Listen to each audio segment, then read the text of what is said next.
Tous les soirs, je quittais l'hôpital vers 21h et ce soir-là, la dernière fois, à 18h30, les médecins m'ont demandé de partir parce qu'ils m'ont dit qu'il faut que je me repose parce que depuis le mois de janvier, j'étais tout le temps auprès de lui jusqu'à 21h.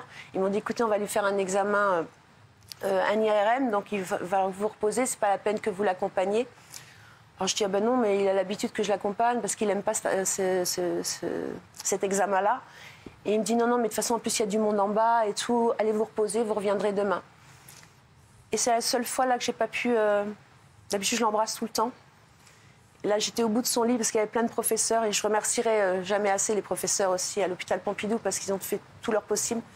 Et j'étais à ses pieds, j'ai pris ses pieds comme ça. Et j'étais mon chéri, t'inquiète pas pour l'enterrement, pardon, pour l'examen et tout. Et je suis là dès demain, t'inquiète pas, t'inquiète pas.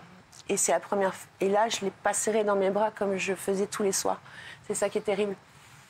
Et t'as senti à ce moment-là que c'est moi, je savais que je savais que voilà, des pressentiments. On va me dire que je suis folle et tout ça, mais je savais qu'il passerait pas ses 72 ans. Ouais. Ah ouais. J'en ai parlé à ma meilleure amie, aux petites amies de ma fille. Tu leur avais dit quoi? Tu leur avais dit je suis un... Il y a plus de 10 ans, je disais j'ai très peur parce que je vois pas Jean-Pierre fêter ses 72 ans. Comment tu as eu ce flash? Comment c'est passé? C'est pas un flash, c'est un truc à l'intérieur, c'est viscéral. Pourquoi 72 ans? Je voyais, c'est viscéral, c'est comme si quelqu'un me parle, mais on me parle pas, hein, j'entends pas de voix, mais c'est un truc qu'on me dit 72 ans va être compliqué, 72 ans va être compliqué. Et toujours, moi, c'était le cœur et la tête. Et le cœur, c'est thrombose et AVC massive, voilà. Donc c'est pour ça que je disais toujours à Jean-Pierre, t'inquiète pas, tu ne mourras pas d'un cancer, tu ne mourras pas d'un cancer. Mais j'ai jamais pu lui dire, bien sûr, que je ne le voyais pas faire ses 72 ans. Bien sûr, ouais. Évidemment. Vous l'avez dit... Et donc j'avais très peur quand il a commencé en janvier à faire des AVC, parce qu'il avait fait, en tout, il a fait 12 mini-AVC. Et le 13e, il a été fatal. Donc il faut vous dire qu'il était puissant et fort. Et voilà, voilà, je savais que ça serait plutôt le cœur et la tête. Et je ne me suis pas trompée, malheureusement, parce qu'il est mort juste avant ses 72 ans. Il est parti le 2 mars et il allait avoir 72 ans le 8 avril. C'est fou. C'est fou.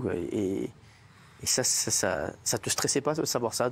Si, mais j'essayais toujours de me dire dans ma tête que je vais me tromper, je vais me tromper, il est plus fort que ça. Il nous l'a montré, hein, sa puissance, il était tout le temps fort, il véhiculait...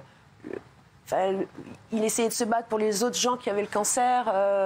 Il a été très fort. Je me suis mis à ses côtés parce qu'au début, il avait peur de parler du cancer, mais je me suis toujours battue pour pas que ce soit tabou. Et il s'est rangé auprès de moi pour montrer le côté positif qu'il a toujours montré. Et jusqu'au bout, il a été positif. Parce que même la veille de son opération, il était fort. Bon, il n'avait pas dormi de la nuit, c'était évident, ça tout le monde peut le comprendre. Mais quand je lui dis bon alors... T'as pensé à quoi? Il me fait j'ai réfléchi. Je fais mais à quoi? Et il me regarde, il fait à plein de choses. Je fais ouais, je vois à quoi tu penses. Alors je dis surtout si t'arrive quoi que ce soit, n'oublie pas. Je sais que tu te moques de moi quand je te parle de ça, mais fais-moi des signes. J'ai dit sinon si tu ne me fais pas des signes, j'irai t'étrangler. Donc j'ai dit la première chose, il faudra que tu me fasses des signes et tu verras quand tu partiras, si jamais tu dois partir, tu verras, tu diras ah merde, elle avait encore raison.